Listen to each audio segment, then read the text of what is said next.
اب آپ اس مبارک سلسلے کا 14واں حلقہ سماعت فرمائیں۔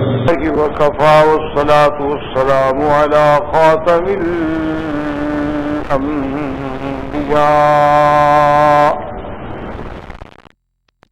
سيدنا وحبيبنا محمد المصطفى وعلى آله المجتبى اللهم صل على سيدنا محمد النبي الأمي الهاشمي وعلى آله وأصحابه نجوم الهدى أما بعد فقد قال الله تبارك وتعالى في القرآن المجيد والفرقان الحميد أعوذ بالله من الشيطان الرجيم بسم الله الرحمن الرحيم يا نساء النبي لستن كأحد من النساء إن اتقيتن فلا تخضعن بالقول فيطمع الذي في قلبه مرض وقلن قولا معروفا قال النبي صلى الله عليه وسلم حبب إلي من الدنيا بثلاث الطيب والمرأة الصالحة وقرة عيني في الصلاة أو كما قال رسول الله صلى الله عليه وسلم صدق الله العلي العظيم وصدق رسوله النبي الكريم ونحن على ذلك لمن الشاهدين ومن الشاكرين والحمد لله رب العالمين۔ برادران اسلام، واجب الاحترام بزرگوں، دوستوں، بھائیوں، عزیز نوجوانوں، الحمدللہ آپ کی اس مسجد مستشفیٰ میں جو سلسلہ دروس سیرت امہات المؤمنین کے ضمن میں جاری ہے، اس میں دروس سابقہ میں ہم نے سیدہ عائشہ صدیقہ بنت صدیق حبیب خدا زوجہ محمد مصطفیٰ المبرأۃ من السماء رضی اللہ تعالی عنہا کے بارے میں پڑھا۔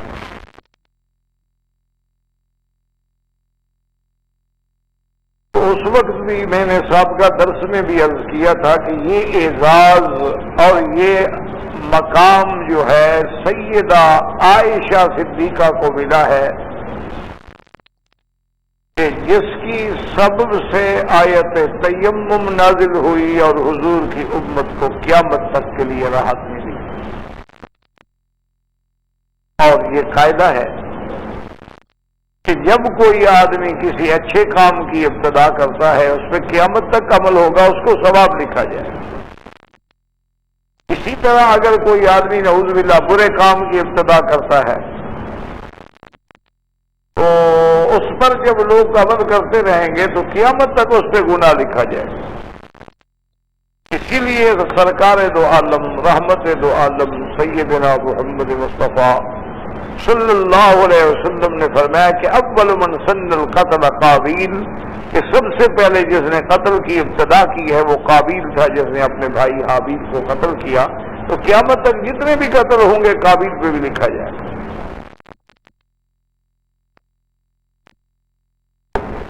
تو اسی طرح من سن سنتن حسنتن، کہ اگر کسی نے کسی اچھے کام کی ابتدا کی، مثلاً ایک آدمی نے مسجد بنا دی ہے تو جب تک اس میں نماز پڑھی جائے گی اس کا ثواب لکھا جائے گا۔ اسی طرح کسی آدمی نے سینما گھر بنا دیا تو جب تک لوگ دیکھتے رہیں گے اس پر وبال لکھا جائے گا۔ تو سیدہ عائشہ صدیقہ رضی اللہ تعالی عنہا کے لیے یہ کتنا بڑا اعزاز ہے کہ حضور صلی اللہ علیہ وسلم کی امت کو اللہ نے اتنی بڑی نعمت سے نوازا، اور سبب بھی عائشہ بنی۔ فَإِن لَّمْ تَجِدُوا مَاءً فَتَيَمَّمُوا صَعِيدًا طَيِّبًا، اگر پانی نہ ملے اور آپ نے نماز پڑھنی ہے، حدث اصغر ہے یا حدث اکبر، تیمم کرو۔ اسی طرح یہ شرف جو ہے سیدہ عائشہ کو ملا کہ جب آیت تخییر نازل ہوئی حضور صلی اللہ علیہ وسلم پر کہ آپ اپنی بیویوں کو اختیار دیں کہ وہ دنیا چنتی ہیں یا آخرت، تو سب سے پہلے حضور بی بی عائشہ کے پاس، تو سب سے پہلے اللہ اور اللہ کے رسول کو چننے والی بی بی عائشہ ہو، تو یہ شرف بھی اللہ نے بی بی عائشہ کو عطا۔ اور اسی طرح یعنی بڑے بڑے صحابہ، بڑے بڑے تابعین، حتیٰ کہ مسروق تابعی فرماتے ہیں کہ افقہ الناس، اعلم الناس، کہ سب سے زیادہ دین کے سمجھنے والی، سب سے زیادہ علم رکھنے والی جو ہے وہ سیدہ عائشہ۔ اسی طرح حضرت زبیر نے اور حضرت عطاء بن ابی رباح نے بھی فرمایا کہ لو جمع علم النساء هذه الامة فيهن ازواج النبی صلی اللہ علیہ وسلم، کہ اگر ساری اس امت کا یعنی حضور کی امت کی جتنی عورتیں ہیں قیامت تک، اگر ان سب کا علم اکٹھا کیا جائے اور حضور کی ازواج مطہرات بھی اس کے اندر ہوں، تو علم عائشہ اکثر منہن، بی بی عائشہ کا علم ان سے بڑھ جائے گا۔ اندازہ فرمائیں کہ نساء هذه الامہ یعنی اس امت کی پوری عورتیں۔ اب آپ خود اندازہ کریں کہ اس امت میں کتنی عالمہ، کتنی مفسرہ، کتنی محدثہ، کتنی فقیہہ، کتنی اولیاء اللہ، کتنی ولیہ، کتنی عورتیں پیدا ہوئی ہیں اور ہوں گی قیامت تک انشاءاللہ، لیکن انہوں نے کہا کہ نہیں، بی بی عائشہ کا علم جو ہے ان سے زیادہ۔ اسی لیے آپ دیکھیں کہ حضرت سیدنا معاویہ رضی اللہ تعالی عنہ جیسا آدمی کہتا ہے واللہ، کہتا ہے مجھے خدا کی قسم ہے کہ بی بی عائشہ جیسا خطیب، بی بی عائشہ جیسا فصیح اور بی بی عائشہ جیسا بلیغ اور بی بی عائشہ جیسا حفظ رکھنے والا میں نے نہیں دیکھا کہ آپ کی خطابت، آپ کا انداز بیان اور آپ کی فصاحت اور آپ کی ادبیت کہ آدمی حیران ہو جاتا ہے۔ حضرت معاویہ جیسا آدمی کہتا ہے کہ میں نے بی بی عائشہ جیسا فصیح اور بلیغ اور حفظ رکھنے والا جو ہے نہیں دیکھا۔ یہ شرف بھی سیدہ عائشہ کا۔ اسی طرح آپ دیکھیں کہ بڑے بڑے صحابہ جن میں حضرت ابو ہریرہ ہے، جن میں حضرت عبداللہ ابن عمر ہے، جس میں حضرت عبداللہ ابن عباس ہے، جن میں عمر ابن العاص ہے، جن میں خالد ابن زید ہے، اتنے بڑے بڑے صحابہ جو ہیں وہ آگے بی بی عائشہ سے مسائل پوچھتے ہیں رضی اللہ تعالی عنہ۔ اللہ نے آپ کو اتنا بڑا علم عطا فرمایا تھا، اتنا بڑا ذکا عطا فرمایا تھا کہ اتنے بڑے بڑے اجلہ صحابہ جو ہیں وہ بی بی عائشہ سے آ کے علم حاصل کر رہے ہیں۔ اسی طرح علماء نے ایک اور بات بھی لکھی ہے، انہوں نے کہا کہ اللہ نے علم تو دیا ہے اور بی بی عائشہ رضی اللہ تعالی عنہا کا علم ایسا تھا کہ آپ نے اگر کوئی روایت بیان کی ہے تو اس کے ساتھ اسباب و علل بھی بیان کی، اور آپ دیکھیں گے کہ بی بی عائشہ نے 2210 حدیثیں روایت کی ہیں حضور صلی اللہ علیہ وسلم، اور کسی بیوی نے اتنی بڑی روایات نقل نہیں کی، یعنی 2210 حدیثوں کی راویہ جو ہے وہ بی بی عائشہ ہے۔ اور ان میں تقریباً 1100 کے قریب تو وہ حدیثیں جن کو امام بخاری اور امام مسلم نے اپنی کتابوں میں لیا ہے، یعنی اس اعلیٰ درجے کی احادیث اور سند ہے کہ ان کو امام بخاری اور امام مسلم رحمۃ اللہ علیہ نے اپنی کتابوں میں لیا۔ لیکن پھر انداز روایت دیکھیں، علماء نے لکھا ہے، تابعین نے لکھا ہے، ائمہ نے لکھا ہے کہ یہ بی بی عائشہ کی شان تھی کہ جب بھی انہوں نے کوئی حدیث بیان کی تو اس کی اسباب و علل بھی ذکر کی۔ اسباب و علل ذکر کرنے کا کیا معنی یہ ہوتا ہے کہ مثلا اب حدیث ہے کہ جمعہ کے دن غسل کرنا جو ہے واجب ہے، تو اب یہ مختلف صحابہ سے روایت ہے، تو کسی نے کہا کہ غسل الجمعہ واجب علی کل محتلم، کہ ہر بالغ آدمی پر واجب ہے کہ جمعہ کا غسل کرے۔ کسی نے کہا کہ بھئی غسل جمعہ جو ہے ضروری ہے، کسی نے کہا کہ غسل جمعہ کرنے والے کے لیے بہت بڑا ثواب و اجر منزلت ہے۔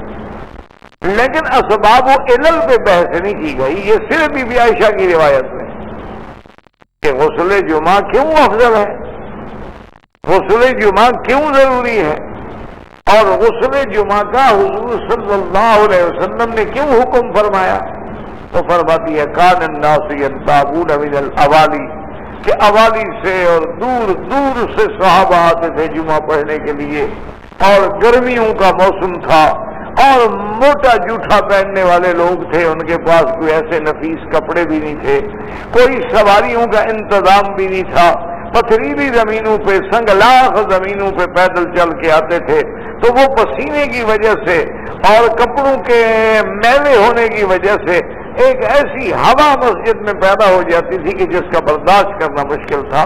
تو اس لیے اللہ تبارک و تعالیٰ نے اپنے نبی کی زبان سے حکم دیا کہ جمعہ کے دن غسل ضروری کہ ہر آدمی غسل کرے۔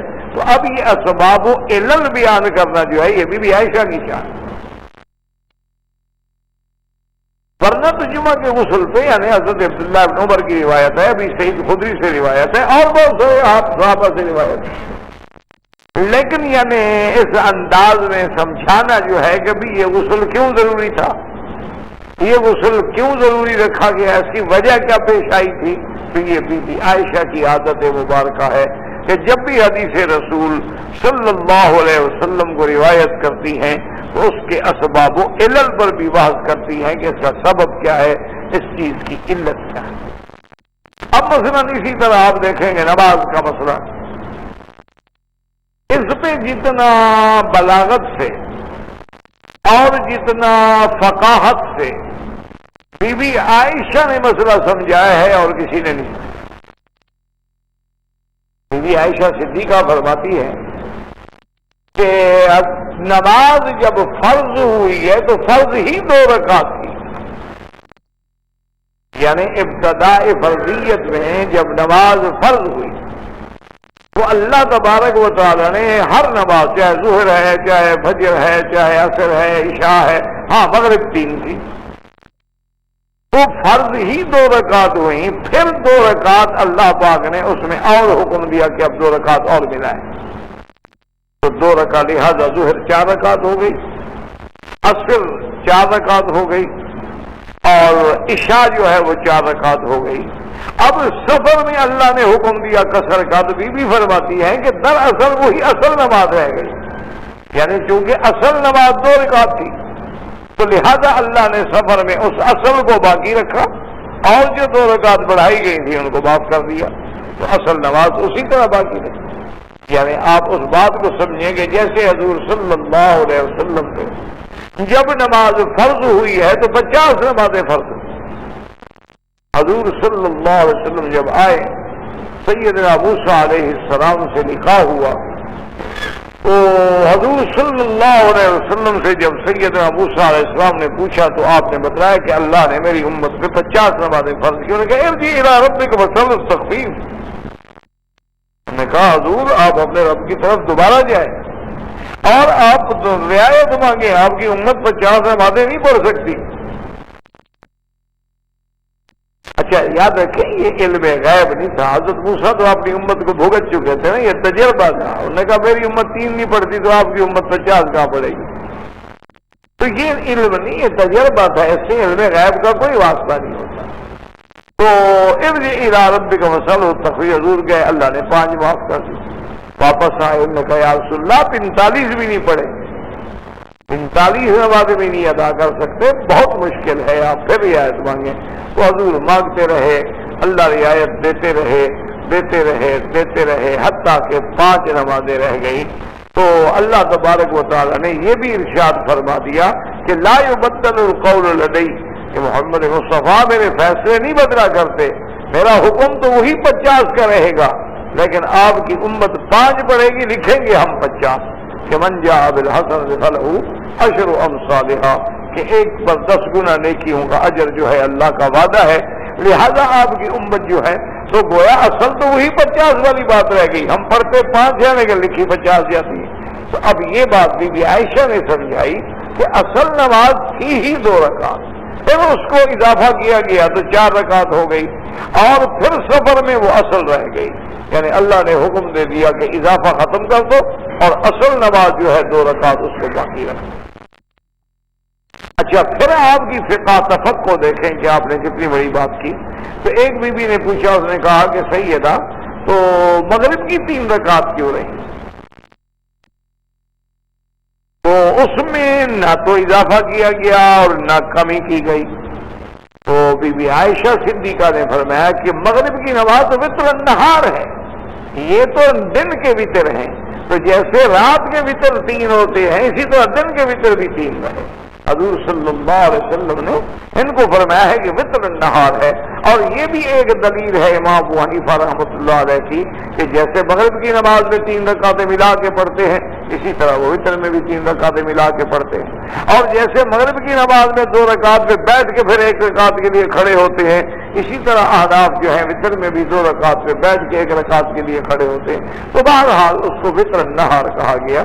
تو بی بی، اب وہ ایک آدمی نے سوال کیا بی بی سے، انہوں نے کہا کہ سیدہ آپ دیکھیں صبح کا وقت جو ہے بڑا فضا وقت ہوتا ہے، بڑا سہانا وقت ہے۔ ہاں جو منحوس ہیں، سوئے ہوئے ہیں، ان کے لیے تو کیا سہانا ہے، ان کے لیے تو وہ شیطان کے آغوش میں سو رہے ہوتے ہیں، نمازوں سے محروم ہوتے ہیں، اللہ کے ذکر سے محروم ہوتے ہیں۔ لیکن جن کو اللہ صبح کی نماز نصیب کرتے ہیں تو ان قرآن الفجر کان مشہودا، یہ تو وقت ایسا ہے کہ رات والے ملائکہ جانے کے لیے تیار کھڑے ہیں، دن والے آ چکے ہیں، اور صبح کا وقت ہے، جاں فضا ہے، ٹھنڈک ہے، یعنی ایک ایسی چیز ہے کہ اس وقت ہر آدمی محسوس کرتا ہے ایک راحت کو۔ تو چاہیے تو یہ تھا کہ صبح کی نماز کو 4 رکعت کیا جاتا، لیکن ظہر میں تو 4 رکعت ہوئی، لیکن فجر کی نماز کو 4 رکعت نہیں بنایا گیا۔ تو بی بی کے صاحب نے فرمایا کہ تو آپ لوگوں کو یہ پتہ نہیں ہے کہ صبح کی نماز میں تو طوال المفصل لمبی صورتیں پڑھی جاتی ہیں، وہ رہی تو 2 رکعت لیکن قرات لمبی ہو گئی، ظہر میں تھی تو 4 رکعت لیکن قرات مختصر ہو گئی۔ تو اللہ نے تو انصاف فرمایا، عدل فرمایا اللہ نے۔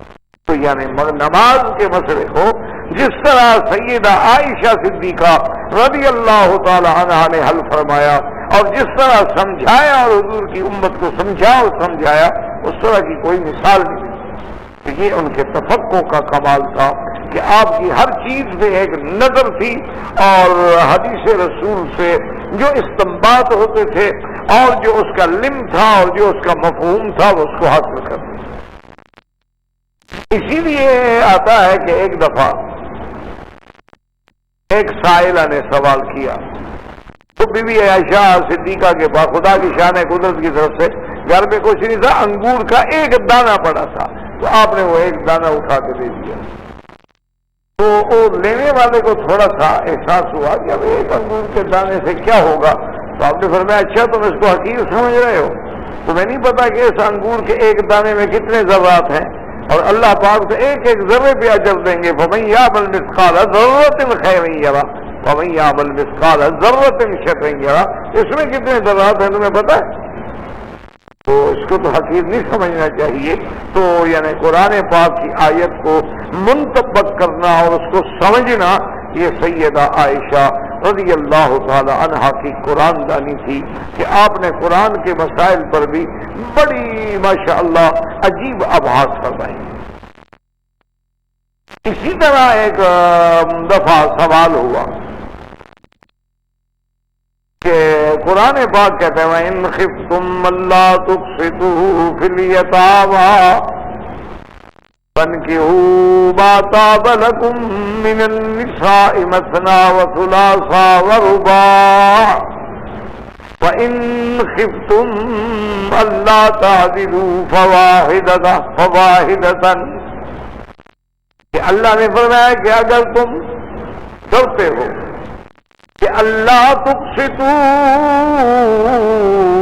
فی الیتامی کہ یتیم لڑکیوں کے بارے میں عدل نہیں کر سکو گے فانکحوا ما طاب لکم من النساء اللہ تمہیں اجازت دیتے ہیں کہ آؤ تمہیں سے 2 2 3 3 4 4 شادیاں کر دو. کسی نے پوچھا کہ بی بی عائشہ یتیم لڑکیوں کا اور آدمی کو 4 شادیاں کرنے کی اجازت کا آپ اس میں کیا تعلق ہے؟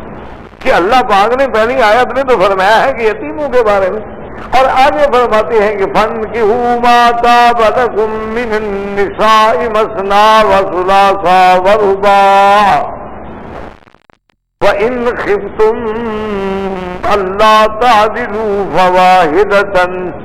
بی بی صاحبہ نے فرمایا کہ تم نے سمجھا نہیں اللہ کے قرآن کو. اصل بات یہ تھی کہ لوگوں کے پاس یتیم بچیاں ہوتی تھی تو وہ لوگ ظلم کرتے تھے ان یتیم لڑکیوں کو. وہ یہ سمجھتے تھے کہ جیسے میراث میں ہمیں باقی جائیداد بھی دی ہے نا، یہ لڑکیاں بھی میراث میں کوئی ہماری جائیداد ہے، ہم چاہیں تو اپنے لیے رکھ لیں، ہم چاہیں جس سے چاہیں شادی کر لیں، ہم چاہیں ان کو بیچ ڈالیں، ہم چاہیں ان کو بغیر حق المہر بغیر کچھ دیے ہوئے ہمارے گھر میں تو ویسے رہتی ہے نا، ٹھیک ہے بیوی بنا لیں. تو اللہ نے فرمایا کہ نہیں، اگر تم عدل و انصاف نہیں کر سکتے ہو تو خبردار تم اور جگہ پہ میں نے تمہیں اجازت دی ہے کر لو. یتیم بچیوں میں کیوں ظلم کرتے؟ اگر یتیم لڑکی سے تم نے شادی کرنی ہے تو پھر حقوق کے مطابق کرو. شادی کرنی ہے تو معروف کے مطابق کرو. شادی کرنی ہے تو اس کو حق المہر اور اس کے نفقات اور اس کے حقوق جو ہے وہ سارے کے سارے ادا کرو. یہ نہ سمجھو کہ یہ مال متروکہ ہے اور ہمیں مل گیا ہے، ہمارے قبضے میں ہے، ہم جو چاہیں کر دیں. اس لیے اللہ تبارک و تعالی نے ان کو فرمایا کہ یتیم بچیوں پہ ظلم نہ کرو.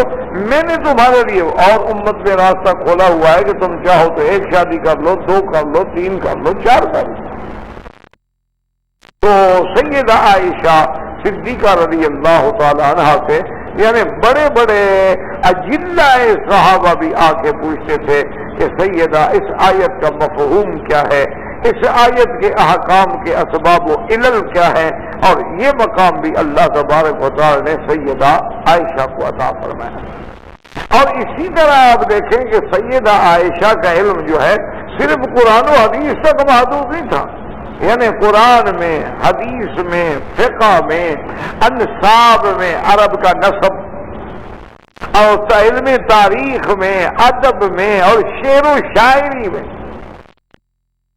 اسی لیے آپ دیکھیں کہ بی بی عائشہ پر جب قصہ افک ہوا اور تہمت کے مسئلے پر زندگی انشاءاللہ تو بھی بیان ہوگا انشاءاللہ، تو آپ دیکھیں کہ اس وقت جب آپ بیمار ہیں، پریشان ہیں، غمگین ہیں، یعنی اٹھنے کی سکت نہیں ہے، چلنے کی سکت نہیں ہے، حضور صلی اللہ علیہ وسلم کا آپ سے بے اعتنائی ہے، لیکن اس وقت بھی ادبیت کا یہ عالم ہے کہ فرماتی ہیں کہ ما اکتحل العین النوم، میں نے آنکھوں کو نیند کا سرما نہیں ڈالا، یعنی نیند نہیں آئی.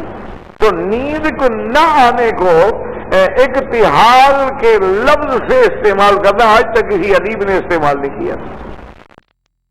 اسی لیے ایک بہت بڑے ادیب نے، بہت بڑے شاعر نے قرآن سنانا تو اصحاب کہف کا جب واقعہ آیا کہ اللہ فرماتے فَضَرَبْنَا عَلَىٰ آذَانِهِمْ، ہم نے ان کے کانوں کو بند کر دیا، مانا تھا سلا دیا. حالانکہ کہنا تو یہ تھا کہ ہم نے ان کو سلا دیا، لیکن اللہ فرماتے ہم نے ان کے کانوں کو بند کر دیا. وجہ کیا ہے کہ سب سے پہلی چیز جو ہے آدمی کو شور ڈسٹرب کرتا ہے. جب شور ہوگا تو آدمی کیسے سوئے گا؟ اسی لیے آدمی سو بھی رہا ہو تو کوئی دروازے پہ نہ کرے تو سب سے پہلے کان سنتے ہیں، کان سنتے ہیں، بعد میں پھر آنکھیں کھلیں گی، بعد میں دماغ حکم دے گا کہ جا کے دیکھو کون ہے، دروازہ کون کھٹکھٹا رہا ہے. تو پہلی چیز جو ہے وہ تو اس محاورے کا قرآن میں استعمال اس کے اسلام کا ذریعہ بن گیا کہ ایسا تو آج تک کسی عربی زبان نے یہ کہا ہی نہیں ہے. کہا کہ بھئی ہم نے سلا دیا، ہم نے ان پہ نیند مسلط کر دی، ہم نے ان کو نیند میں ڈال دیا. قرآن کہتے ہیں فَضَرَبْنَا عَلَىٰ آذَانِهِمْ فِي الْكَهْفِ سِنِينَ عَدَدًا. تو یہ قرآن ہے، یہ اللہ کا کلام ہے، باقی اس کا کوئی مقابلہ نہیں کر سکتا. تو اسی طرح ادبیت میں بھی سیدہ عائشہ صدیقہ یعنی شعر و شاعری میں ادبیت میں بھی آپ کا ایک مقام تھا. اور علماء نے لکھا ہے کہ کیوں نہ ہو جس نے صلب صدیق میں آئی ہو اور جس نے ام رومان جیسی ماں کے بطن میں زندگی گزاری ہو اور جس کا بچپن آغوش سیدنا ابو بکر میں گزرا ہو اور جس کو کم عمری میں صحبت محمد مصطفیٰ صلی اللہ علیہ وسلم نصیب ہوئی ہو، پھر ان کے علم کا مقابلہ کون کر سکتا؟ اسی طرح سیدہ عائشہ صدیقہ رضی اللہ تعالی عنہا کا یہ عالم تھا کہ اتنا کثرت سے روزہ رکھتی تھی کہ عرفات کا روزہ بھی آپ نے نہ چھوڑا. حالانکہ حکم ہے کہ حاجی کو نہیں رکھنا چاہیے، حاجی جو حج پہ آئے ان کے لیے روزہ نہ رکھنا افضل ہے، غیر حاجی کے لیے تو روزہ رکھنا افضل ہے. کہ عرفات کے روزے کی اتنی بڑی فضیلت ہے کہ حضور صلی اللہ علیہ وسلم نے فرمایا کہ جو شخص عرفات کا روزہ رکھے تو 1 سال پہلے کے اور 1 سال آنے والے جو ہے گناہ اللہ معاف کر دیتے ہیں ایک روزے سے. لیکن بی بی عائشہ نے کبھی عرفات کا روزہ بھی نہیں چھوڑا. ایک دفعہ جب دیکھا تو گرمی کی شدت تھی تو پانی آہستہ آہستہ ڈال رہی تھی، تو کسی صحابی نے عرض کیا کہ اماں آپ کو اتنی تکلیف کیوں فرماتی ہیں؟ کہتی ہیں جب سے میں نے حضور سے فضیلت سنی ہے نا میں نہیں چھوڑ سکتی ہے روزہ. اسی طرح یوم الاثنین اور یوم الخمیس کا روزہ، اسی طرح آپ کے نفلی روزے، اسی طرح آپ کا کثرت عبادت کا یہ عالم تھا کہ 4 کی نماز جو ہے وہ 8 رکعت پڑھتی تھی. اور فرمایا کہ میں کبھی بھی اس نماز کو نہیں چھوڑ سکتی ہوں. اور نماز کے پڑھنے کا جو عالم تھا وہ یہ تھا کہ ایک دفعہ آپ کے بھتیجے ہیں قاسم بن محمد بن ابی بکر، وہ کہتے ہیں کہ میں آیا اور میں کوشش کرتا تھا کہ صبح جا کے بی بی عائشہ کو سلام کروں. میں آیا تو بی بی نماز میں تھی، میں کھڑا ہو گیا. وہ کہتی ہیں میں کھڑا رہا حتیٰ کہ میں نوجوان آدمی ہو کہ میں کھڑے تھک گیا. میں نے کہا بھی اب میں جاتا ہوں. کتنا دیر کھڑا؟ بی بی نماز. میں چلا گیا، مجھے کام تھا، میں نے جا کے وہ کام نمٹایا. میں نے کہا اب فارغ ہو گیا ہوں کام سے تو واپس جا کے بی بی کو سلام کرتا جاؤں. میں واپس آیا تو بی بی ابھی تک نماز میں. یعنی آپ کی کثرت تہجد، حتیٰ کہ کبھی کبھی آپ کو تراویح اگر جماعت سے نہ ملے تو آپ کا ایک غلام تھا حافظ، اس کا نام زکوان تھا، وہ قرآن کا حافظ تھا. فرماتی پڑھتے کا اہتمام تھا، وہ غلام آگے کھڑا ہو کے نماز پڑھائے تو ہم اس کے پیچھے پڑھ لیں تاکہ میری تراویح کی جماعت نہ چلی جائے.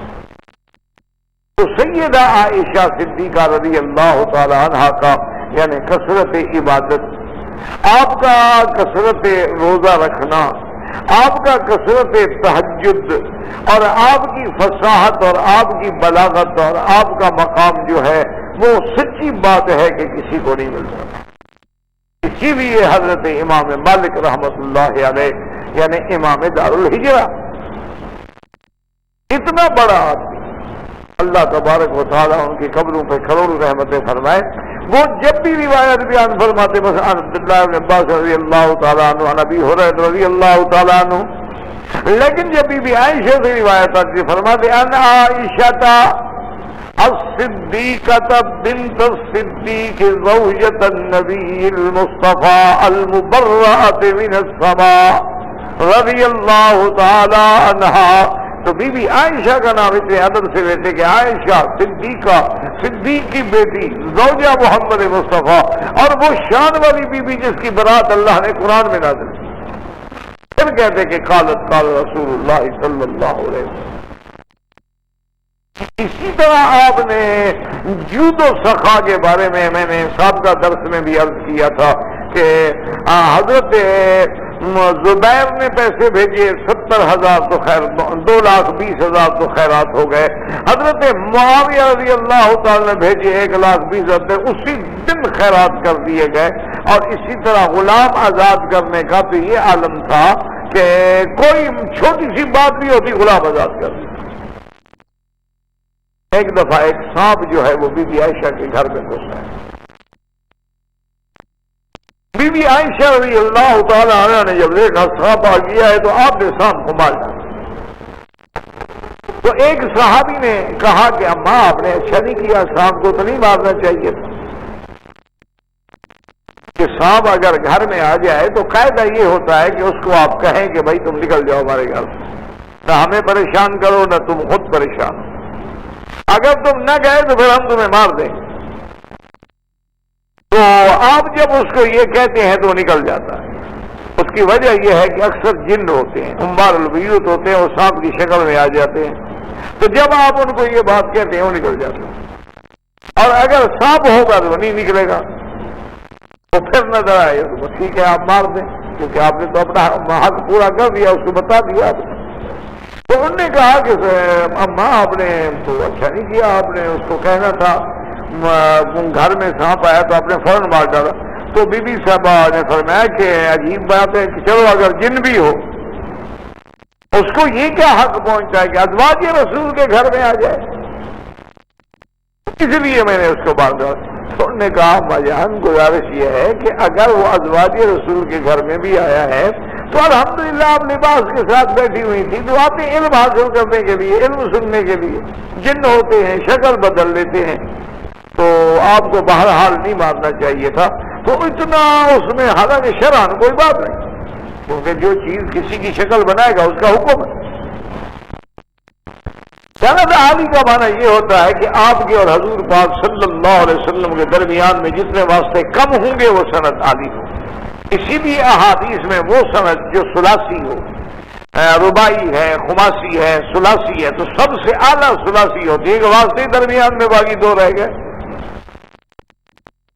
تو اس کی وجہ یہ تھی کہ وہ عالم رات کو بیٹھے حدیث پاک کا مطالعہ کر رہے تھے، اتفاق ایسا ہوا کہ دیکھا تو سانپ بیٹھا ہے سامنے، تو ان کے ہاتھ میں جو چھری تھی یا کوئی لکڑی تھی یا کوئی چیز تھی، وہ آپ نے غصے میں جو آگے ماری وہ سانپ مر گیا۔ آپ نے اس کے ایک طرف پھینکا، پھر حدیث کھول کے پڑھنے بیٹھ گئے۔ تھوڑی دیر گزری کہ دو تین سپاہی انسانی شکل میں آ گئے، انہوں نے آ کے حضرت کو پکڑ لیا، انہوں نے کہا چلیں بھائی آپ نے بندہ مار دیا۔ میں نے تو کبھی بندہ نہیں مارا بھائی، خدا کے بندے، میں نے کون سا بندہ مار دیا؟ انہوں نے کہا نہیں جی آپ نے بندہ مارا ہے۔ بہرحال وہ پھر کون سنتا تھا، تو وہ پکڑ کے لے گئے۔ وہ کہتے ہیں کہ مجھے ایک ایسی جگہ لے گئے میں سمجھ نہیں سکا تو میں کہاں جا رہا ہوں اور مجھے کہاں لے کے جا رہے ہیں۔ بہرحال ہم ایک ایسے مقام پہ پہنچے کہ بہت بڑا میدان ہے اور اس میں شامیانے ہیں اور انتظامات ہیں اور بڑے شاہی لوازمات ہیں اور تخت بچھا ہوا ہے اور اس پہ ان کا بادشاہ بیٹھا ہوا ہے اور ہر طرف اس کے وزراء بیٹھے ہیں، علماء بیٹھے ہیں، بڑے عجیب منظر ہے۔ مجھے انہوں نے بادشاہ کے سامنے پیش کیا، انہوں نے کہا جی یہ مولوی صاحب ہے جس نے ہمارے بھائی کو مارا ہے۔ انہوں نے بادشاہ نے پوچھا جی آپ نے کیوں مارا انسان کو؟ کہا جی میں نے کسی انسان کو نہیں مارا ہے، کون سا ان کا بھائی میں نے مارا ہے خدا کے بندے؟ انہوں نے کہا جناب جب آپ بخاری شریف کا مطالعہ کر رہے تھے تو ایک سانپ کو آپ نے مارا ہے؟ انہوں نے کہا سانپ کو تو میں نے مارا ہے۔ انہوں نے کہا وہی تو ہمارا بھائی تھا، وہ جن تھا بیچارہ، وہ حدیث پڑھنے کے لیے آگے بیٹھا تھا آپ کے پاس، آپ نے اس کو مار دیا۔ فرمایا اللہ کے بندے میں نے سانپ کو مارا ہے، اور حضور صلی اللہ علیہ وسلم کی حدیث ہے کہ من تشبہ بقوم فہو منہم، کہ جو کسی قوم کی شکل بناتا ہے وہ ان میں شمار ہوتا ہے۔ اس نے شکل اگر انسان کی بنائی ہوتی ہے اس کو پڑھاتا، اس نے شکل جو ہے سانپ کی بنا لی تو سانپ تو بوجھی چیز ہے، ایذا دینے والی چیز ہے، تو اس لیے آدمی اس کو مار دیتا ہے، میرا اس میں کیا قصور ہے؟ تو بادشاہ نے حکم دیا کہ فلاں عالم کو بلایا جائے، تو وہ عالم تشریف لے آئے، تو ان سے بادشاہ نے یہ حدیث رکھی کہ کیا یہ حدیث واقعی یہ جو عالم بیان کر رہا ہے ہاں واقعی حدیث رسول اللہ ہے؟ اس نے کہا کہ ہاں یہ حدیث رسول اللہ ہے، اور سمیعت من رسول اللہ، اور یہ حدیث تو میں نے خود حضور پاک سے سنی ہے۔ مانا یہ ہے کہ وہ صحابی تھا، وہ بھی جن تھا، اور جنوں کی عمر تو بہت لمبی ہوتی ہے نا، ان کی عمر جو ہے 1000 سال 2000 سال 3000 سال، بڑے لمبی عمر والے ہوتے ہیں۔ اسی طرح روایات میں ہے کہ ایک دفعہ ایک جن حضور کی خدمت میں آئے، آپ نے پہچان لیا، آپ نے فرمایا انت من الجن، جن ہو تو؟ وہ انسانی شکل میں تھا، تو اس نے کہا کہ ہاں یا رسول اللہ میں جن ہوں، تو میں آپ کی خدمت میں آیا ہوں، مہربانی کریں مجھے قرآن شریف سنائیں۔ حضور پاک نے قرآن سنایا، وہ اسلام لے آیا، تو اس نے کہا کہ یا رسول اللہ میں نے تورات حضرت موسیٰ سے خود سنی ہے، اور آج میں قرآن بھی آپ سے سن رہا ہوں۔ کتنی بڑی عمر ہے کہ حضرت موسیٰ علیہ السلام کا زمانہ، پھر عیسیٰ علیہ السلام کا زمانہ، اس کے بعد حضور محمد مصطفیٰ صلی اللہ علیہ وسلم کا زمانہ، تو جنات کی اعمار جو ہیں بڑی طویل ہوتی ہیں۔ تو اب جناب وہ عالم کہتے ہیں کہ جب اس نے کہا کہ سمعت من رسول اللہ، میں نے خود سنی ہے، تو کہتے ہیں میں نے جا کے جلدی جلدی ان کو پکڑ لیا، میں نے کہا حضرت مجھے مہربانی کر کے ایک حدیث پڑھا دیں، تو انہوں نے پھر مجھے بھی حدیث پڑھائی، تو لہٰذا ان کے درمیان تو ایک صحابی رہ گیا نا حضور تک، تو لہٰذا ان سے جن علماء نے پڑھا ان کے اور حضور کے درمیان میں 5-6 واسطے نہیں بنتے، تو اس لیے ہمیشہ تو بی بی عائشہ نے فرمایا کہ شرعاً تو مجھے قتل کرنے کا حق تھا، لیکن چونکہ آپ متفکر ہو گئی تو آپ نے ایک غلام آزاد کر دیا تاکہ بھی قیامت میں مجھ پہ کوئی کسی قسم کا بوجھ نہ رہے۔ ایک سانپ کے بدلے میں کون غلام آزاد کرتا ہے، لیکن یہ مقام خشیت تھا بی بی عائشہ۔ اور اسی طرح علماء نے لکھا ہے کہ تقریباً 67 غلام ہیں جن کو بی بی عائشہ نے خرید کر کے اللہ کے لیے آزاد کر دیا۔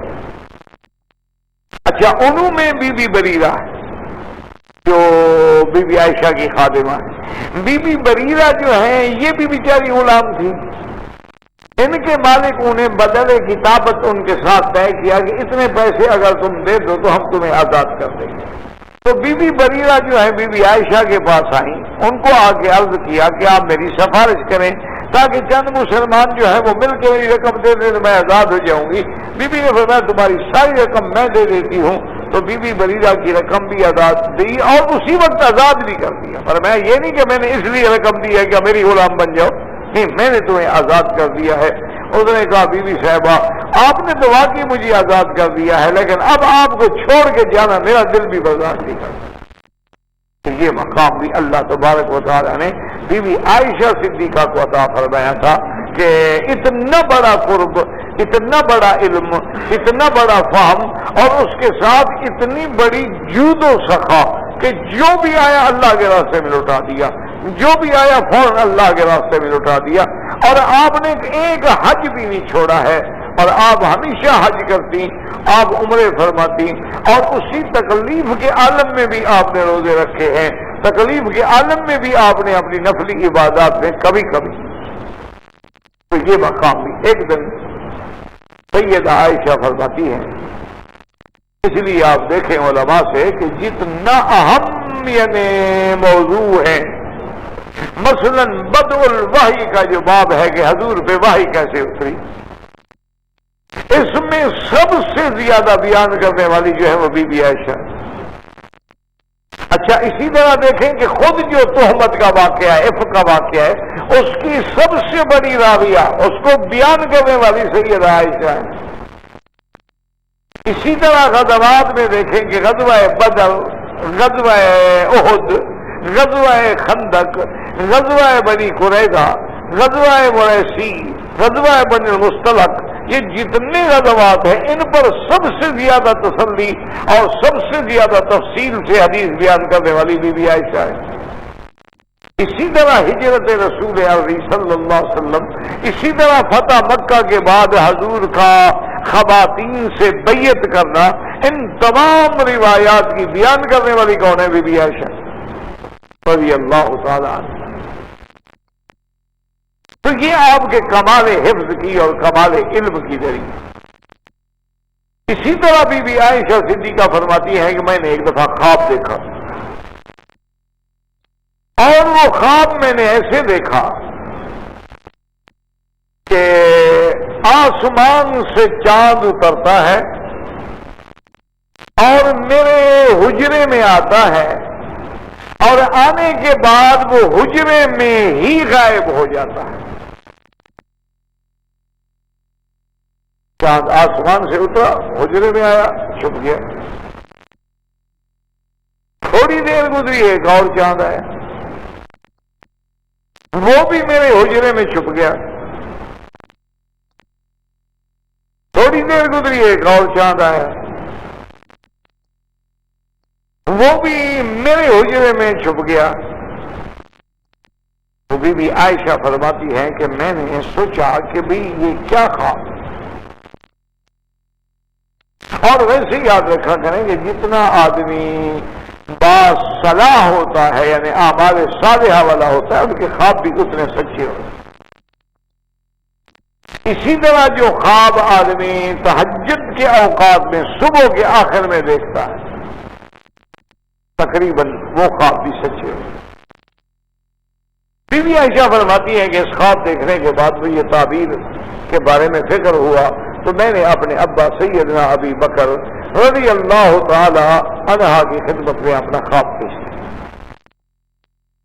اور اسی کے ساتھ ایک مسئلہ سمجھ لیا کریں کہ اگر آپ خواب دیکھیں، اگر وہ خواب ڈراؤنا ہے، خواب میں آپ نے دیکھا کوئی بلا ہے، کوئی مجھے کھا رہی ہے، کوئی سامنے میرے پیچھے بھاگ رہا ہے، فلان ہے، یعنی کوئی ایسا خوفناک ہے، تو اس خواب کو بیان نہ کریں.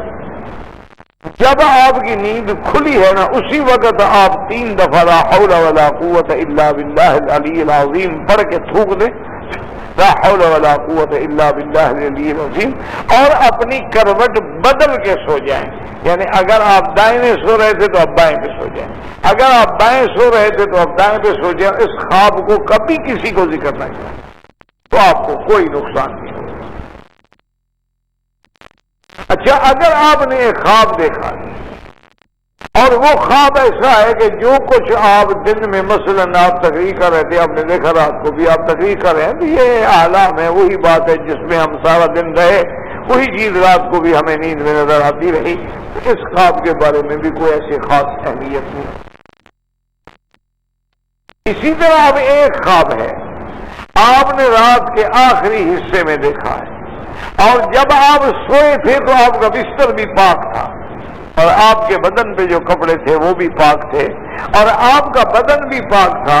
تو اب خواب جو ہے وہ سمجھ نہیں آ رہا ہے، تو معنی یہ ہے کہ پھر اس کے بارے میں حکم ہے کہ آدمی اس خواب کو کسی آدمی پہ ذکر نہ کرے، الا علی عالم، کسی عالم پہ ذکر کرے، کسی صاحب علم پہ ذکر کرے، اور اگر کوئی عالم دوست ہو تو پھر اس پہ ذکر کرے. کیونکہ حضور صلی اللہ علیہ وسلم نے فرمایا کہ رؤیا علی رجل طائر ما لم یعبر، کہ خواب ایک ایسی چیز ہے کہ گویا وہ ایک پرندے کے پاؤں پہ رکھا ہوا ایک دانہ ہے، بس تعبیر ہوئی اور واقع ہو گیا. تو اگر آپ کسی جاہل کو بتائیں گے تو جیسے مرضی آئے گی تعبیر دے ڈالے گا نا، پتہ نہیں اس کے منہ سے کیا نکل جائے. لیکن جب آپ کسی عالم کو بتائیں گے تو عالم دیکھے گا کہ بھئی اچھا اس خواب میں اس کے حق میں بہتری نہیں ہے، لیکن پھر بھی وہ تعبیر کر کے ایسے انداز میں بات کرے گا کہ آپ کو نقصان نہ ہو. اس لیے خواب جو ہیں ان کے بارے میں بھی احکام ہوتے ہیں، اور اس کی تعبیر جو ہے یہ بھی ایک علم ہے. جیسے ایک آدمی محمد بن سیرین رحمۃ اللہ علیہ کی خدمت میں آئے، انہوں نے کہا کہ جی میں نے خواب دیکھا ہے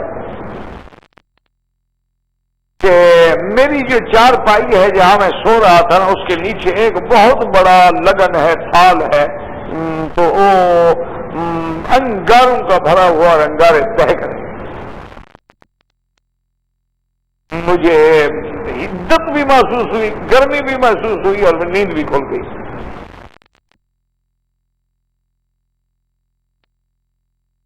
آپ نے فرمایا آپ کو خزانہ ملے گا، پیسہ ملے گا،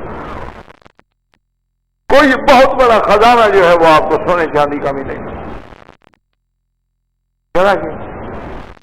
کچھ عرصے کے بعد جو ہے ایک اور بندہ آیا، اس نے بھی آ کے بے عین ہی یہی خواب بیان کیا کہ حضرت میں نے خواب دیکھا ہے کہ میری چارپائی کے نیچے اتنا بڑا لگن ہے اور جمرات انگاروں کا بھرا ہوا ہے، شعلے نکل رہے ہیں.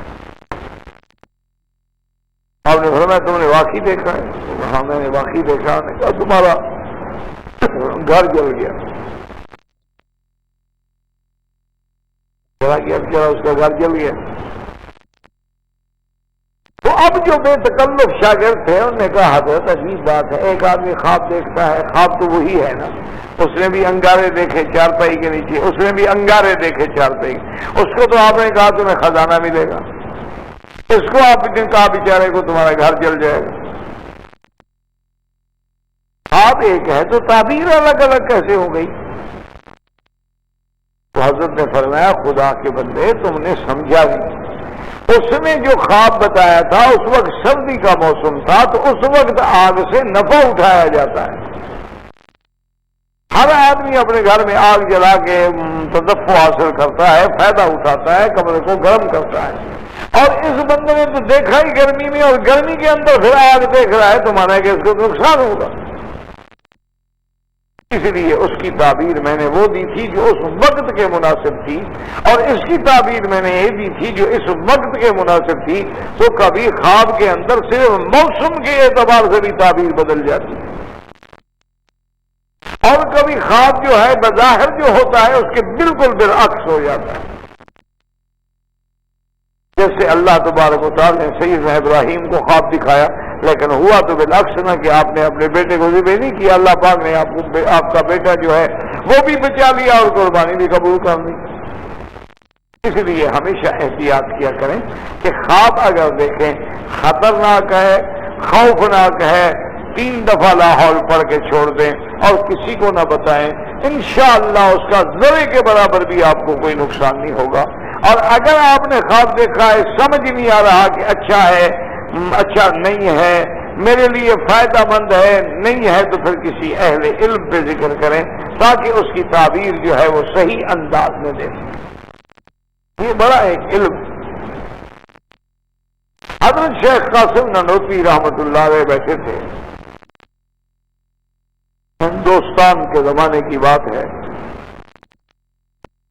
تو آپ کی خدمت میں ایک آدمی آئے، اس نے کہا کہ حضرت میں نے دیکھا ہے کہ نواب صدیق حسن خان، یہ نواب بھی تھے عالم بھی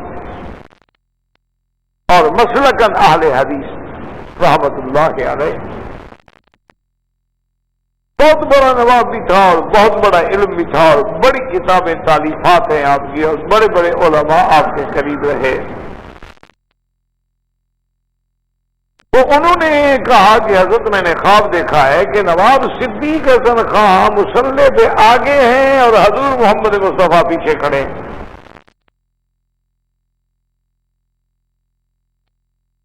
تو میں حیران ہوں کہ اللہ کے نبی کے ہوتے ہوئے سدے کہ شاید نواب صاحب کو اتنا بڑا مقام مل گیا. تو حضرت نے فرمایا باقی تم نے یہ خواب دیکھا؟ دیکھا. انہوں نے کہا پھر معلوم یہ ہوتا ہے کہ صدیق حسن خان بیچارے فوت ہو. انہوں نے کہا حضرت اس میں فوت ہونے والی کون سی بات؟ نے کہا اللہ کے بندے نبی کے آگے مصلے پہ کہ زندہ آدمی کیسے کھڑا ہو گیا؟ تو مردہ ہو تو آگے رکھا جائے گا. کوئی زندہ آدمی اللہ کے نبی کا کیسے ماں؟ تو حضور حکم فرمائے، اور اگر بن بھی جائے تو ابو بکر بھی ہٹ گئے تھے کہ آپ جب آ گئے تو آپ نے فرمایا بس میں ہٹ گیا. تو اگر آپ کہتے ہیں کہ نواب صدیق حسن خان حضور کے آگے کھڑے تھے تو آگے تو پھر مردہ ہو سکتا ہے، معلوم یہی ہوا کہ حضرت کی موت ہو گئی. ابھی آپ باتیں کر رہے تھے کہ اطلاع آ گئی کہ نواب صدیق حسن خان فوت ہو.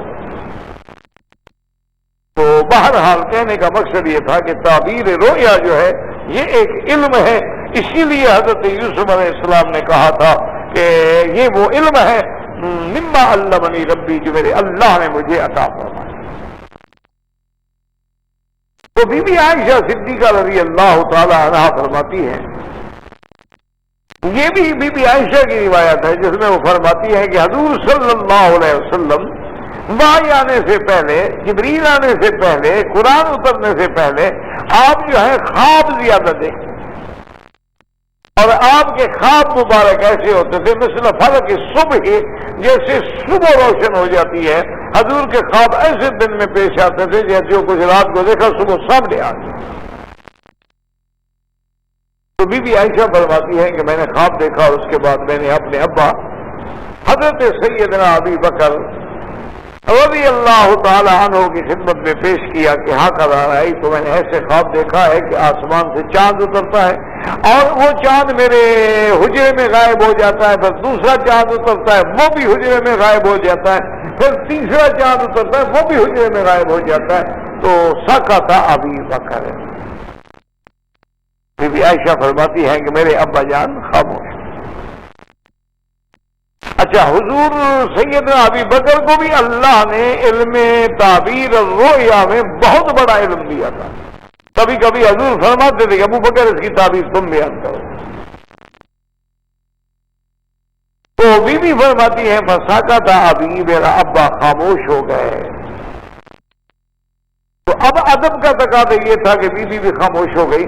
وہ فرماتی ہے لما توفی رسول اللہ صلی اللہ علیہ وسلم ودفنت الحجرۃ، سب سے پہلے جب آقا رحمت دو عالم سیدنا محمد مصطفیٰ صلی اللہ علیہ وسلم کی وفات ہوئی اور حضور پاک میرے حجرے مبارک میں دفن کیے گئے، تو میرے ابا ابو بکر روتے ہوئے آئے اور فرمایا عائشہ ھذی اول قمر، یہ وہ پہلا چاند ہے جو تم نے دیکھا تھا، آج تمہارے کمرے میں آ گیا۔ اس کے بعد جب سیدنا ابی بکر فوت ہوئے اور اسی حجرے میں دفن ہوئے تو بی بی عائشہ فرماتی ہے مجھے سمجھ آ گئی کہ یہ وہ دوسرا چاند ہے۔ اور اب جب سیدنا عمر کی باری آئی، سیدہ عائشہ صدیقہ رضی اللہ تعالی عنہا کا چونکہ حجرہ مبارک ہے، بی بی عائشہ صدیقہ کے پاس حضرت عمر نے اپنے بیٹے حضرت عبداللہ کو بھیجا کہ بی بی صاحبہ کے پاس جائیں اور ان سے کہیں کہ ارسلنی عمر، مجھے عمر نے بھیجا ہے، اذن لینا چاہتا ہے، اگر آپ اجازت دیں تو ان کو روضہ مبارک میں حضور کے پہلو میں دفن کر دیا جائے۔ ادب دیکھیں۔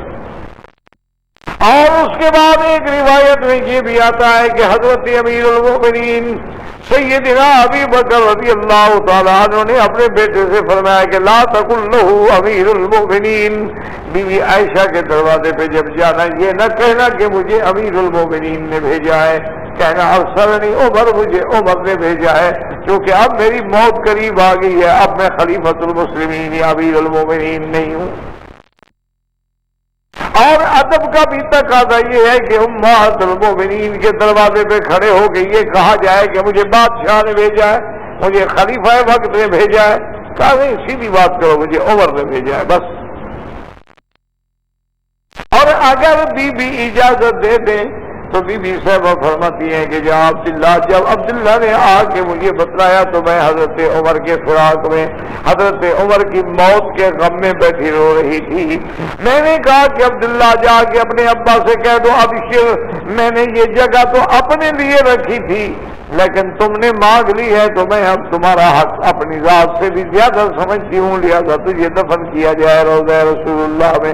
تو یہ مقام جو ہے بی بی عائشہ نے چھوڑا ہے حضرت عمر کے لیے رضی اللہ تعالی عنہا، کہ بی بی عائشہ اپنی ذات کو آپ نے ترجیح نہیں دی لیکن حضرت عمر کو ترجیح دے دی، آپ نے فرمایا کہ تم دفن ہو سکتے۔ اور حضرت عمر کا احتیاط بھی دیکھو کہ بعض روایات میں یہ آتا ہے کہ جب آئے حضرت عبداللہ آ کے خوشخبری دی کہ بی بی نے اجازت دے دی ہے، آپ نے فرمایا کہ میری بات سنو کہ جب مجھے غسل دے دو، جب مجھے کفن پہنا دو، جب مجھے جنازے کے لیے لے کے چلو تو ایک دفعہ پھر بھی بی بی عائشہ سے پوچھ لینا، ہو سکتا ہے انہوں نے رعایت کر دی ہو کہ شاید حضرت عمر جو ہے بچ جائیں، اس وجہ سے رعایت کر دی ہو، میری موت کے بعد بھی اذن لیں، تو آپ نے اذن دیا۔ تو آج جو شیخین یعنی سیدہ عائشہ کے حجرے میں دفن ہے تو یہ بھی شرف ہے بی بی عائشہ کا کہ اسی حجرے کو اللہ نے مزار محمد مصطفیٰ بنایا اور قیامت تک جہاں درود و سلام کی بارش ہوتی رہتی ہے، اور وہی سیدنا ابو بکر آئے اور وہی سیدنا عمر رضی اللہ تعالی عنہ دفن ہوئے، تو یہ شرف جو ہے یہ بھی اللہ نے بی بی عائشہ کو عطا فرمایا۔ اسی لیے علماء نے لکھا ہے کہ آپ دیکھیں کہ اتنا بڑا مقام، اس لیے ہمیشہ بی بی عائشہ فرماتی تھی کہ میں اپنی باقی سوکنوں پہ، باقی ازواج رسول پہ اللہ نے جو مجھے فضیلت دی ہے نا وہ کسی کو نہیں. فرمایا بی بی نے کہ ایک تو اللہ نے مجھے یہ فضیلت دی کہ کانا یومی، جس دن حضور کی وفات ہوئی وہ دن بھی میرا تھا. ورنہ حضور صلی اللہ علیہ وسلم یعنی مرد الوفات ہے، لیکن عدل و انصاف کا یہ عالم ہے کہ حضور فرماتے تھے کہ روزانہ جس بی بی کا حق بنتا ہو مجھے ان چارپائی پہ اٹھا کے بھی اسی کے گھر میں پہنچاؤ. لیکن جب انہوں نے اجازت دے دی سب بیویوں نے تو حضور بی بی عائشہ کے گھر میں آ گئے. تو فرماتی ہے کہ خدا کی شان دیکھیں کہ سب بیویوں نے اجازت دے دی، لیکن وہ جب وفات کرتے ہیں وہ قدرتاً دن بھی میرا تھا، یعنی میرا حق تھا. اور اس کے بعد فرماتی ہے فی حجرتی، حجرہ بھی میرا تھا. اور اس کے بعد فرماتی ہیں سیدہ عائشہ یہ شرف بھی مجھے ملا ہے کہ حضور صلی اللہ علیہ وسلم کا سر مبارک میرے سینے پہ رکھا ہوا تھا. ما بین ساری و ظہری، میرے سینے پہ حضور کا سر مبارک ہے. اور بی بی عائشہ فرماتی ہے کہ یہ شان بھی مجھے ملا ہے کہ آخر ما دخل فی رسول اللہ صلی اللہ علیہ وسلم، کہ سب سے آخری چیز جو حضور کے منہ مبارک میں داخل ہوئی ہے وہ لعاب ہے بی بی عائشہ کا. اس کی وجہ یہ تھی کہ بی بی فرماتی ہے کہ جاء رجل، اور ایک میں ہے کہ محمد ابن ابی بکر، میرے بھائی ابی بکر کے بیٹے محمد آئے، ان کے ہاتھ میں مسواک تھا. فنظر الیہ رسول اللہ صلی اللہ علیہ وسلم، حضور نے بڑے شوق سے دیکھا مسواک کی طرف. بی بی عائشہ رازدار نبوت ہے، سمجھ گئی کہ حضور کو مسواک کی ضرورت ہے. بی بی فرماتی ہے میں نے ان کے ہاتھ سے لے لیا، میں نے اس کو اچھی طرح سے دھویا، صاف کیا اور حضور کی خدمت میں پیش کیا. حضور پاک نے اشارہ کیا کہ عائشہ میری کمزوری کا یہ عالم ہے کہ اب یہ مسواک مجھ سے نرم نہیں کیا جائے گا، تم اپنے منہ میں دانتوں میں نرم کر کے پھر مجھے دے دو. تو بی بی عائشہ فرماتی ہے کہ میں نے اس مسواک کو نرم کیا اور نرم کرنے کے بعد بقدمت الی رسول اللہ، میں نے حضور کی خدمت میں دیا، حضور نے رکھا. تو وہ آخری چیز جو حضور کے فم میں داخل ہوئی وہ میری ریک تھی، کیونکہ میرا لعاب بھی تو ساتھ لگا ہوا تھا. اور اسی طرح سیدہ عائشہ صدیقہ رضی اللہ تعالیٰ عنہ فرماتی ہیں کہ اللہ تبارک و تعالیٰ نے یہ شرف بھی مجھے بخشا ہے کہ دن بھی میرا ہو اور نوبہ بھی میرا ہو اور بستر بھی میرا ہو، حجرہ بھی میرا ہو، اور سب سے آخر میں حضور صلی اللہ علیہ وسلم کو مسواک پیش کرنے والی بھی بی بی عائشہ ہو. اور اللہ تبارک و تعالیٰ نے جو بہترین بقا منتخب کیا محمد مصطفیٰ کے لیے کہ حضور کی قبر مبارک بھی وہی بنے، روضہ مبارک بھی وہی بنے، تاکہ قیامت تک صلاۃ و سلام کی بارش بھی ہوتی رہے. تو یہ مقام بھی بی بی عائشہ. اچھا اب دیکھیں بی بی عائشہ کا تقویٰ کتنا، پرہیزگاری کتنا. کہ روایات میں بیویاں فرماتی ہیں کہ اگر بی بی سفر میں ہوتی، اذا سمعت صوت الجرس، اگر بی بی عائشہ کے کان میں جانور کے گلے میں جو گھنٹیاں ہوتی ہیں، اب جانور اگر زیادہ چل رہے ہوں تو گھنٹیوں کی آواز زیادہ پیدا ہوتی ہے، اگر وہ پیچھے سے آ رہی ہوتی تو حکم دیتی کہ سواری کو جلدی تیز کرو تاکہ وہ گھنٹی کی آواز بھی میرے کان میں نہ آئے. اور اس کے بعد اگر دیکھتی کہ آگے سے آواز آ رہی ہے تو فرماتی قافلے کو روک دو، راستہ بدل دو، میں نہیں چاہتی کہ میرے کانوں میں کسی گھنٹے کی آواز پڑے. اور اسی طرح یہ حکم بھی بی بی عائشہ نے دیا اور امہات المؤمنین کی حیثیت میں اپنے بیٹوں کو بھی دیا اور حضور کی امت کی عورتوں کو بھی دیا. آپ نے فرمایا کہ بسیار خوری نہ کیا کرو، زیادہ نہ کھایا کرو، کیونکہ زیادہ کھانے سے نیند زیادہ آتی ہے، زیادہ کھانے سے انسان کے خواہشات زیادہ ابھرتی ہیں، اور زیادہ کھانے سے انسان عبادت کے اندر صحیح محنت و مشقت بھی کر سکتا ہے. اس لیے بی بی فرماتی تھی کہ اتنا کھایا کرو جتنی غرض ہے، جتنی حاجت ہے، جتنی ضرورت ہے، اس سے زیادہ نہ کھایا کریں. تو یہ نصیحت جو ہے یہ بھی بی بی عائشہ صدیقہ رضی اللہ تعالی عنہا نے دی. تو اللہ تبارک و تعالی نے یعنی آپ کو علوم سے بھی نوازا, فقہ سے بھی نوازا, تفسیری علوم سے بھی نوازا. حتیٰ کہ کسی صحابی نے پوچھا کہ اماں یہ جو قرآن میں آیا ان الصفا والمروۃ من شعائر اللہ ومن حج البیت او اعتمر فلا جناح علیہ ان یطوف بہما, اس سے تو معلوم ہوتا ہے کہ اگر صفا مروا نہ دوڑے تو کوئی گناہ نہیں ہوگا. بی بی نے فرمایا تم نے قرآن کو نہیں سمجھا اللہ کے بندے, اگر ایسا ہوتا تو قرآن کہتا فلا جناح علیہ اللہ یطوف بہما کہ اس پہ گناہ نہیں ہوگا جی ان میں نہ دوڑے, بلکہ قرآن کہتے فلا جناح علیہ ان یطوف بہما. یہاں لا نہیں, وجہ یہ تھی کہ اوس و خزرج کے قبیلے کے لوگ بھی اور قریش مکہ بھی, ان لوگوں نے صفا پہ بھی بت رکھے ہوئے تھے, مروہ پہ بھی بت رکھے ہوئے تھے, باقاعدہ ان کو ہاتھ لگاتے تھے, چومتے چاٹتے تھے, پھر صفا دوڑتے تھے. اب جب اسلام آ گیا تو صحابہ نے کہا یا رسول اللہ یہاں تو مشرکین کے بت تھے, ہم کیا کریں؟ آپ نے فرمایا ہمیں اللہ نے حکم دیا ہے, اب بتوں کو ختم کر دیا گیا ہے, ان کے درمیان میں دوڑنا جو ہے حکم خدا بندی ہے, گناہ کوئی نہیں ہوگا. تو فرمایا اللہ کے بندے اگر یہ دوڑنا ضروری نہ ہوتا تو اللہ فرماتے اللہ یطوف بہما, یہ تو نہ فرمانے کا یطوف بہما. تو تم نے اس بات کو سمجھا نہیں ہے, تم نے اللہ کے قرآن کی آیت کو سمجھا نہیں ہے. صحابہ کہتے ہیں کہ جب ہمیں ان کی یہ تفسیر پہنچی تو ہم نے کہا ماشاء اللہ, اللہ مبارک کرے عائشہ, قرآن کا علم بھی اللہ نے تمہیں عطا فرمایا ہے. وآخر دعوانا ان الحمدللہ رب العالمین. ربنا تقبل منا انك انت السميع العليم وتب علينا انك انت التواب الرحيم. صلى الله تعالى على خير خلقه سيدنا محمد وآله وصحبه اجمعين. اللهم صل على سيدنا محمد وعلى آل سيدنا محمد كما صليت على ابراهيم وعلى آل ابراهيم في العالمين انك حميد مجيد.